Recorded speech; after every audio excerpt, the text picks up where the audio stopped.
If we can use artificial intelligence as individuals to build our brands, to build businesses, instead of being worried about, oh my God, is AI gonna take my specific role? Is AI gonna take my job? What if you just filled that role in your own business and allowed AI to do the other parts of the business that you wouldn't necessarily be good at or want to do? Is this possible?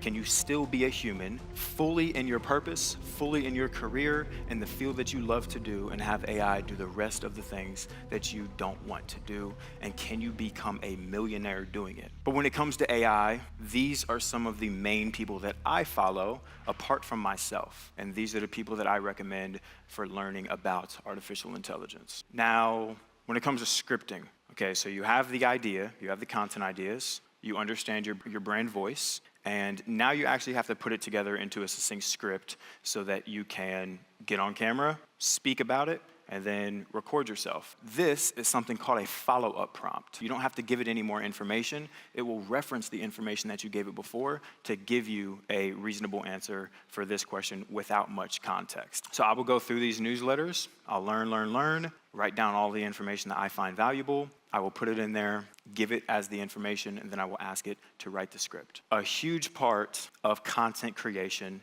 that I know that I have an advantage in that helped me get to this was not just AI, but was in the quality of the content. And a lot of people worry about this side. I don't know what equipment to use. I don't know what phone to use.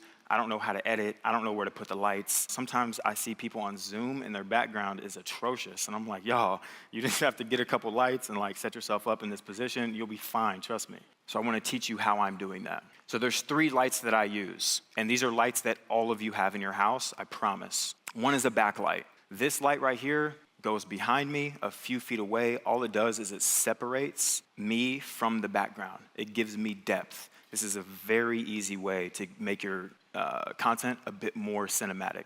The next light that I use is a hair light. Now this is the light that is defining that edge of my face. It's making sure that I am now clearly outlined from the background. Then the third light I'm using is a key light, and you can just use a lamp. The thing about these lights is that they don't have to be a specific type of light. It's more about their position. So the backlight is behind me. My hair light is also behind me, about right here, facing towards me, and my key light is in front of me, illuminating one side of my face. This is how a good cinematic lighting is set up. This is a tool that I use to create content for multiple platforms. So typically, I am recording vertically. I'm recording on my iPhone, portrait mode, to my face. This way, all of the resolution stays clean. If I turn it sideways and then I go into vertical mode for Instagram, it's gonna zoom in and the resolution is gonna get worse. However, if I record vertically, I can then use AI to expand my scene on both sides if I wanna post this to YouTube or if I wanna put it on another platform that only uses landscape footage. This tool is Photoshop Beta within Adobe. I will have the QR code for you next, but I just want to show you how it works. So what's happening is I'm selecting all of the negative space that's around me, and I'm putting in a generation and describing what my background should look like. In that way, I can set up a scene however I want around me, and I now have control over how this looks. So I actually have lights. My lights that are in this scene are where that negative space is. I just crop myself out, take them away, and now it looks like I am in a brand new space.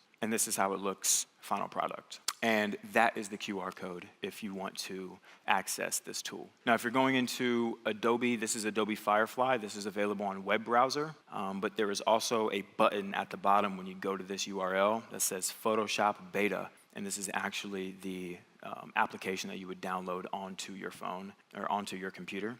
So that you can use the tool like I just showed you. Yes, so what I do is I will take right, great question. So what I did is I recorded my whole video. I recorded the video of me, and then I took a frame from that video. So I can just pause the video and take a screenshot. Then I put that screenshot into Adobe, and then I push out the frame. So now all I have to do is layer the real video on top of this new generation, and then I will be moving on top while the sides are untouched. My arms aren't going out into the sides of that. It's basically just a mask.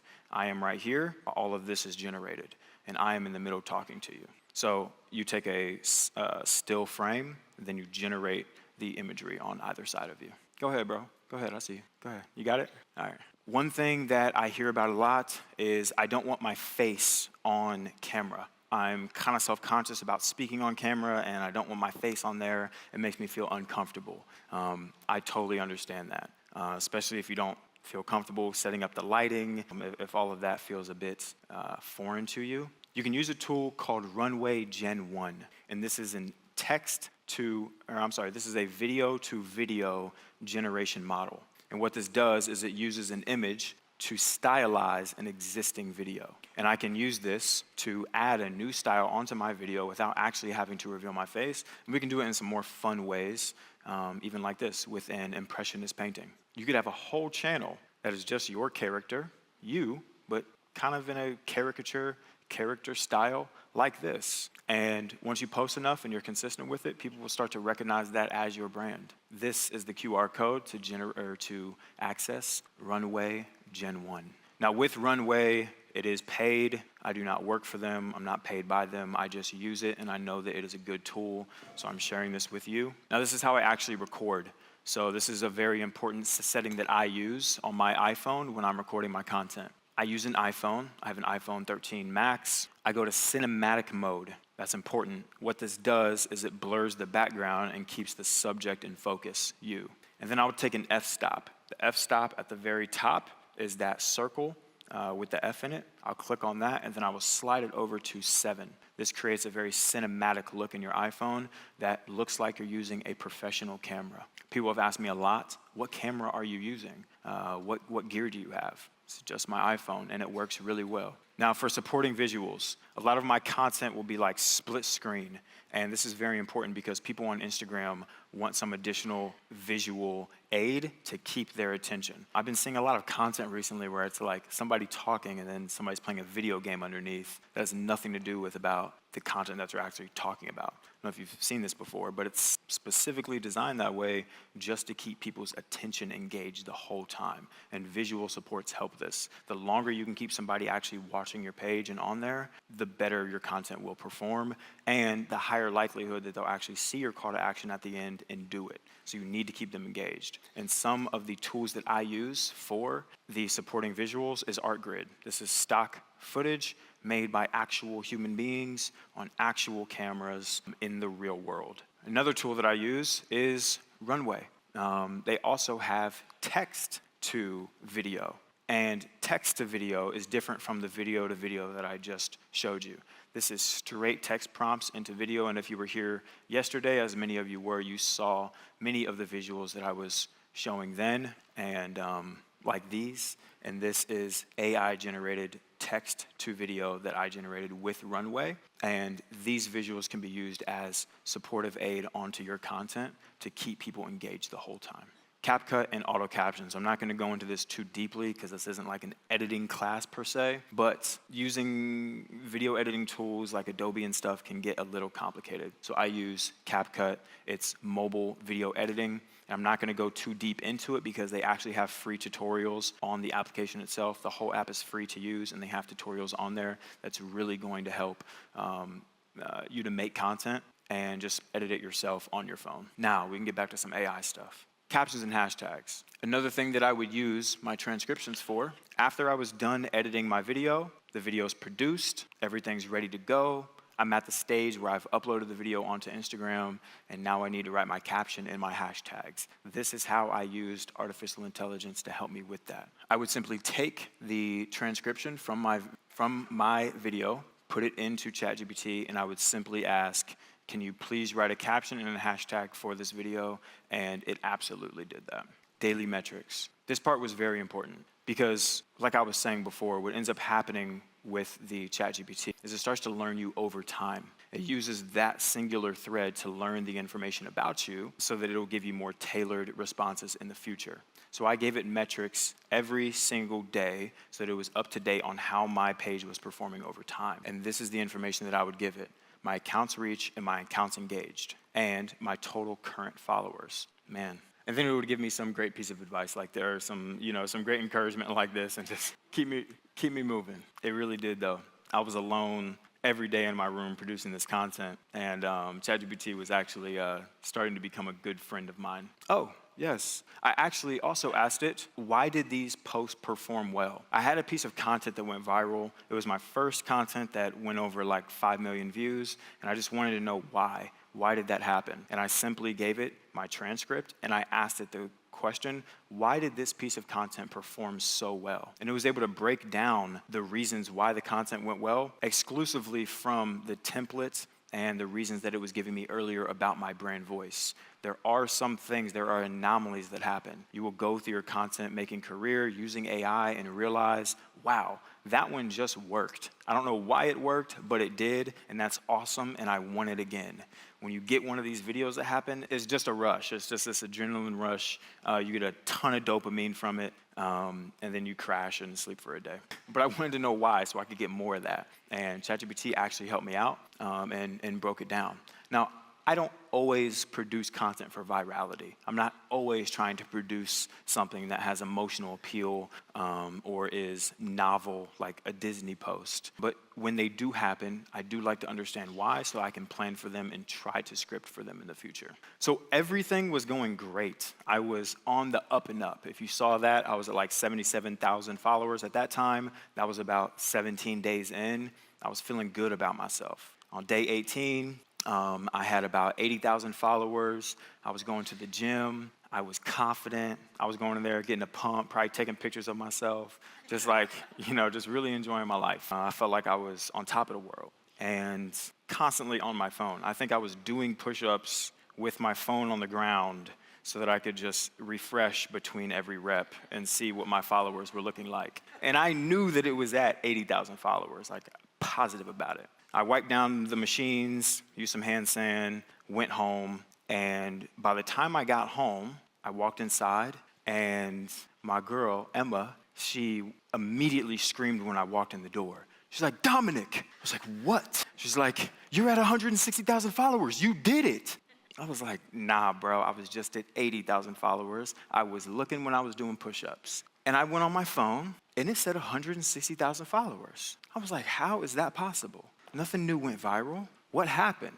So then I went into my followers and I started looking, and it was 80,000 accounts with an anime character as the profile picture, a weird jumble of numbers, and a weird jumble of letters. I was like, oh my goodness. I just got spammed by 80,000 bots. And it was so frustrating. It just made me angry and sad, and it really hurt. And it hurt because I had put so much time and energy and love into building the community. People from all over the world were doing it. I was getting people from Italy, from Germany, from Switzerland, Mexico, Spain, everywhere were like joining in on this journey with me and doing it themselves. And I felt like when they went on there and saw all of a sudden 80,000 followers, they're gonna think that I broke their trust, and I went in there and I bought myself a bunch of followers just to win. And I know that I didn't do that, but I was freaking out. I just went in my room, I closed the door, and I just sat and I thought for a while. And I just kind of let my emotions come down because I knew that that's what I had to do because I was pretty upset. It was a long time coming for this. Remember, I was spending thousands of dollars for shoes 3 years ago trying to get to this point. And now that I'm at this point, I'm feeling great. So it was a super high to a super low very fast. So something crazy happened is I went in and I just asked ChatGPT, what do I do? I guess you're my agent, right? You're supposed to have an answer for me. And it surprised me. It had an amazing answer for me. It said, Domenic, your brand voice is built on honesty, on transparency, on mindfulness. Just tell your followers what happened. Be transparent with them. Let them know what happened. Let them know how you feel, how this is making you feel right now. And let them know what you're going to do to protect the community in the future. And that's exactly what I did from ChatGPT's advice. And after that post that I made, my call to action at the bottom was, comment thank you if you want me to send you the link to our email, to our newsletter. And we ended up gathering thousands of emails just that day from this mishap, from this destruction that happened to the page. ChatGPT was actually able to help me turn my negative emotions into something amazing that was able to protect our community and to strengthen the bond between me and our followers. So we're moving. We hit 100,000 followers on this day. And on this day, the same exact time, I completely burnt out. I crashed. 0 energy left in my body. It's kind of like drinking a bunch of coffee, and then once the coffee wears off, you just want to go to sleep. But it was like that for like a week. And I feel like it was because I had been trying so hard at this for so long. I dropped out of school to be an entrepreneur. Everything's on the line all the time with every client that I have, at the time. And I was in constant stress, constant high cortisol levels. I feel like I'm running from a lion every single day. My cortisol is through the roof. And through this process of getting 100,000 followers, it felt like more than a metric in the moment. It felt like I had a tribe of people. It felt like I had a bit of safety. It felt like I could take a breath and relax. And I feel like my cortisol levels just turned off for a moment. And in that time, my whole body just went into rejuvenation mode. I was literally asleep in bed for a week. And it wasn't because I was depressed or anything. My body literally just shut down. Like, yo, I need a break now. But I had 8 days left. I wasn't done. And again, I felt a bit guilty about this. And when I went to my friends, they would tell me something like, it's okay, bro. Like, just finish through. You know what I'm saying? Just push through. Like, you got this, okay? You got this. Your people are there for you. And I just wasn't in that space to be able to push through. I really needed a break. And I didn't explain any of this to ChatGPT. I just say, yo, look, I haven't posted in 6 days, and I'm feeling guilty about it. I don't know what to do. And in this moment is when my relationship with artificial intelligence deepened significantly. I know. I told you. It was my homie. I really did have a better relationship with artificial intelligence after this. Not in a way that I'm calling it late at night, although sometimes I would get up and go on my computer late at night. But anyway, it wasn't like that. It was just, I felt a bit more trusting of it. I felt like it actually kind of understood me and it had my back a little bit because its response was amazing. It didn't tell me to just push through. It didn't tell me to, get back up and keep going. It didn't tell me that my followers were going to go down. It didn't tell me that I wasn't going to get any more engagement. It simply said, yo, it's normal to feel that way.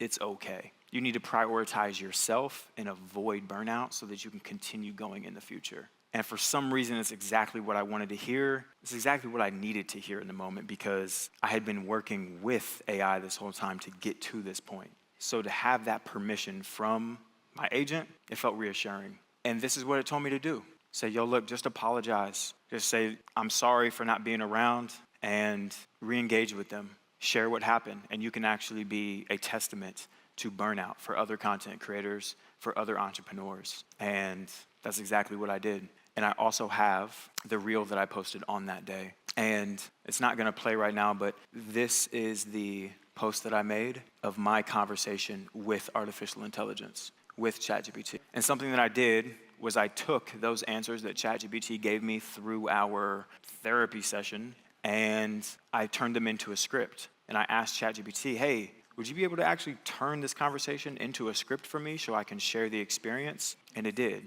And I got this effect right here in a way that you can too. And I want to share this with you. You see how it looks like I'm talking to a robot across from me? That's me sitting across from me. And I do not know motion capture. I don't know 3D. I do not know how to do that before this tool came out. But now, this is an effect that you can do on your own with your own content.